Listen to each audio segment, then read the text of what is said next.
Hello les amis, coucou, c'est Joe Yuko. J'espère que vous allez bien et que votre semaine se passe bien. Quant à moi, je suis sur la chaîne Je suis ce que je suis, tu es ce que tu es. Comment ne pas être heureuse? Donc aujourd'hui, voilà, je viens échanger encore avec vous pour parler, comme d'habitude, de nous, puisqu'il s'agit de nous, exclusivement de nous. Je viens parler avec vous d'une attitude qu'on a souvent et parce qu'en ce moment, nous sommes dans une période de très grande confusion. Certains d'entre nous vivent de grands moments de doute, hein. On est un peu dans le doute, on se pose des questions, des pourquoi, des machins. Et c'est surtout parce que nos barrières de sécurité sont en train de tomber petit à petit. Parce que voilà, on avait quand même mis des petites choses autour de nous qui font que là, on ne peut plus compter sur ces choses-là. Et ces barrières, c'est quoi? Ce sont nos certitudes.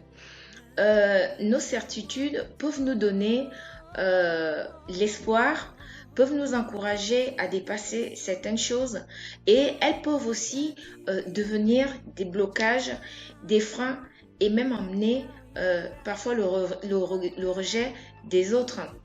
Alors si vous êtes OK, allons à l'école de la remise en question sans tabou et encore moins de chichi. Allez, à tout de suite. Par rapport aux certitudes, je voulais le préciser, n'est pas la vérité. C'est ma vérité, c'est mon observation des choses. C'est pas la vérité pour tout le monde. Donc voilà, pour qu'on ne parte pas sur des malentendus, parce que voilà, les certitudes, ça peut faire mal. Ça peut tellement faire mal que pour moi, quand j'observe un petit peu le monde d'aujourd'hui, comment il est un petit peu en l'envers, c'est un petit peu à cause des certitudes, des vérités toutes faites. Et des certitudes, il y en a de toutes sortes. Elles peuvent être soit idéologiques, soit culturelles, soit religieuses, soit politiques. Il y en a de toutes les sortes. Et on voit bien que voilà, il y en a qui sont très violentes, très agressives. Ça varie, hein. Par exemple, les causes des guerres. On a la certitude que les autres vont nous faire ci ou qu'ils vont nous attaquer ou qu'ils ont des armes ou que machin truc. Voilà, on va les attaquer pour ça parce que on a des certitudes. En ce qui concerne la religion, c'est un petit peu pareil. On ne peut pas remettre en question certaines choses. Pourquoi? Parce que peut-être que nous, les humains d'aujourd'hui, on n'est pas assez intelligents pour mettre en place une psychologie qui est adaptée à notre mode de vie aujourd'hui, notre mode de fonctionnement, à notre société. Il faut forcément qu'on vive sur des choses qui sont, parfois dépassées et qui nous dépassent. Lorsque nous sommes sous l'emprise de certitude, on n'a pas beaucoup de mal à laisser la place aux choses nouvelles, aux idées neuves. On a beaucoup de mal avec la nouveauté. Je pense par exemple aux enfants qu'on élève parce que voilà, on éduque, pas élever parce que c'est pas un élevage, enfin pour certains. Aux enfants qu'on éduque, on va essayer de les éduquer comme nous, on a été éduqués parce que pour nous, c'est la vérité. Donc, si on n'a pas un petit peu fait fluctuer nos certitudes, ce que nous on croit, les enfants, ils vont subir ça. Et d'ailleurs, le problème avec ça, c'est que beaucoup d'enfants, plus tard, reprochent souvent à leurs parents l'éducation qu'ils ont eue. Et les parents vont dire, ouais, mais vous êtes des petits... vous êtes méchants, vous êtes des ingrats et tout ça. On vous a donné tout l'amour qu'on avait. Mais en fait... on leur a donné ce que nous, on avait d'éducation, notre vérité, nos connaissances. On n'a rien inventé et parfois, on ne sait pas adapter non plus. La politique, c'est la même chose. On fait toujours les mêmes choses parce que tout le monde a la certitude que, voilà, c'est comme ça, c'est normal, on n'a pas à changer. Lors de notre éducation et de tous les enseignements qu'on reçoit, on reçoit souvent ces enseignements et ces éducations, toutes ces informations, un petit peu comme si c'était des vérités et des vérités absolues, des vérités qui ne peuvent pas se nuancer ou qui ne peuvent pas varier. Parce qu'on peut quand même remarquer que quand on apprend à l'école, ce qu'on apprend à l'école, on nous dit que c'est bon, c'est arrêté, c'est comme ça, on ne peut pas aller au-delà. L'éducation qu'on nous donne chez nous avec les parents, la famille et tout ça, c'est souvent aussi limite arrêté parce que la culture elle joue aussi, le passé familial, plein de choses rentrent en compte et c'est souvent comme si voilà, c'est la vérité vraie. La religion, il n'y a personne ici qui va me dire que voilà, si tu es dans ta religion, c'est la vérité, on peut pas aller au-delà, on peut pas discuter, ça se discute pas, c'est comme ça, point barre. Ça manque un petit peu de relativité quoi. Et puis il y a même certaines vérités qui sont sans objectivité en fait, qui sont pas objectives. Il y a aussi la politique par exemple où voilà, les gens de gauche, de droite, des partis, des machins vont te dire que voilà, c'est ce que eux ils proposent qui est bien, qui est vrai, qui est comme ça. Et donc voilà, on n'a pas à discuter là-dessus. Il y a, comme ça, dans le conditionnement, des choses qu'on t'inculque et on te fait croire que voilà, c'est comme ça que c'est comme ça que la vie marche et voilà, c'est comme ça, on s'arrête là. Et pourtant, on devrait peut-être nous apprendre au départ, dès le départ, à douter et à développer plutôt notre sens critique parce que le doute, pour moi qui l'ai expérimenté à un moment, le doute stimule beaucoup l'intelligence. Et le doute donne un sens à notre vie. Parce que voilà, tant que tu doutes, voilà, tu peux aller creuser dans les profondeurs et peut-être trouver des sens cachés, des choses que tu n'imaginais même pas. Et le doute aussi permet de nous sortir de notre petite zone de confort. Donc toutes les petites balises là, les petites barrières là qu'on s'est construit là, que oui, moi je sais, c'est comme ça, c'est rien et c'est pas autrement. Ça permet de casser ces barrières là pour justement aller se réaliser en dehors de notre conditionnement. Donc on peut voir les gens qui voyagent par exemple, mais qui voyagent vraiment. C'est pas voilà, je voyage, non, je pars à la rencontre de quelque chose d'autre. Je pars à la rencontre d'autres humains qui ont des choses qui ont d'autres vérités en fait. Donc, le doute permet ça, d'aller voir un petit peu ce qui se passe ailleurs, d'aller voir ce qui se passe chez les autres.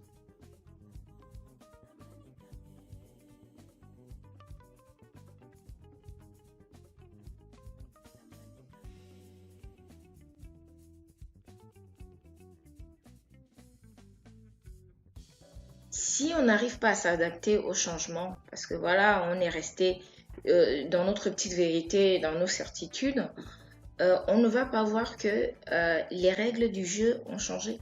Parce que tous les fonctionnements, malgré ces conditionnements-là, eux, ils changent les règles du jeu. Par exemple, comme la politique, il y a beaucoup de règles qui ont changé. Donc, si tu ne changes pas, tu ne t'adaptes pas, tu vas pas voir les problèmes qui arrivent, tu vas pas voir les dangers et tu ne vas pas voir les nouvelles règles du game parce qu'il y en a forcément. Il faut pourtant évoluer avec son temps. Il faut observer ce qui se passe autour de nous parce que ce qui se passe autour de nous évolue constamment. Et nous aussi, on doit évoluer. Donc, même si on a été conditionné, on doit pouvoir, voilà, mettre notre conditionnement à jour en fait, constamment. Mettre à jour, ouais, on met les ordinateurs à jour. Nous, on devrait se mettre à jour aussi. Parce que les certitudes luttent avec acharnement contre la nouveauté, contre les nouvelles informations qui sont capables de nous aider et de nous donner des pistes comme ça pour pouvoir se transformer, nous transformer et pour pouvoir évoluer aussi. Les certitudes nous donnent souvent l'illusion de la réalité et de la vérité. Ce n'est qu'une illusion parce que parfois on est vraiment loin de ce qui est réel ou de ce qui est vrai.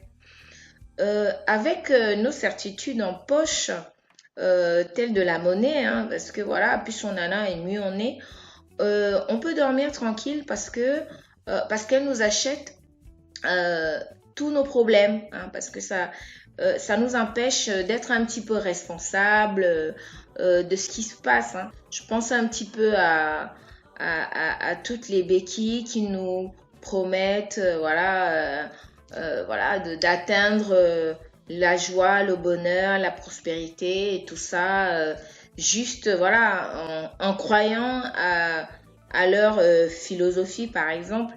Donc, ça empêche de voir finalement les choses de façon lucide, de façon objective et avec maturité.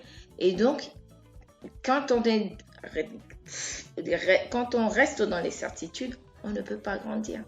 Vous savez que chez nos tabous, on ne fait que ça. On veut grandir là, on veut avancer, on veut évoluer, on veut sortir de la mobilité, de tout ce qui est voilà stagnation, de stagner là, je sais pas comment dire ça, mais on a envie de sortir de ça. Et pour ça, il faut tout revoir. Les bases, elles sont tellement faussées que on n'a pas le choix. Il faut vraiment foncer dans le tas et voilà, commencer à écarter un petit peu les feuilles, découvrir. Franchement, sans tabou. Et les certitudes, je crois que c'est le pire des freins que l'homme s'est mis, en fait. C'est le conditionnement. C'est vrai qu'on n'en parle pas de la bonne façon, mais ce qu'on doit quand même retenir avec un conditionnement, c'est que c'est une base. C'est une base. C'est comme si, voilà, j'ai envie de faire un gâteau et j'ai la recette. On me donne une recette. Après, c'est à moi justement de faire que le gâteau, voilà, toi tu peux dire, ok, dans le gâteau, on a mis ça. Moi, je vais mettre ça. Par exemple, si je n'aime pas trop de sucre, si tu as mis trois boîtes de sucre, moi par exemple, je vais en mettre peut-être 1,5 ou 1. Donc, c'est un petit peu le conditionnement, c'est un petit peu ça. C'est de savoir tout réorganiser. Se dire, ok, c'était comme ça, maintenant c'est comme si. Moi, ma vérité, ma façon de voir, c'est comment. Le gros souci avec les certitudes, c'est qu'elles n'aiment pas fonctionner toutes seules. Il leur faut absolument convertir. Il faut convertir d'autres personnes parce que perso, lorsqu'elles sont perso, elles n'arrivent pas à s'imposer, à percer. C'est où on peut quand même voir que voilà, elles ont des limites, les certitudes. Parce que en temps normal, lorsqu'on est sûr de soi, on n'a pas besoin de convertir tout le monde. C'est ta vérité, c'est pas celle des autres. Donc, tu n'as pas besoin de ça. Et c'est lorsqu'on voit justement cette fragilité-là et ses limites, voilà, qu'on se rend compte que elles ne peuvent exister que par le nombre. Plus il y a une grande quantité de personnes qui vont croire et mieux elles vont se porter. Sinon, en règle générale, elles ne valent pas grand-chose. De savoir faire fluctuer nos certitudes va nous faire évoluer. C'est indéniable. Et ça ne peut que nous faire du bien. Donc oui, vu qu'on est sur la chaîne, je suis ce que je suis, tu es ce que tu es, je fais ce que je veux, je pense ce que je veux.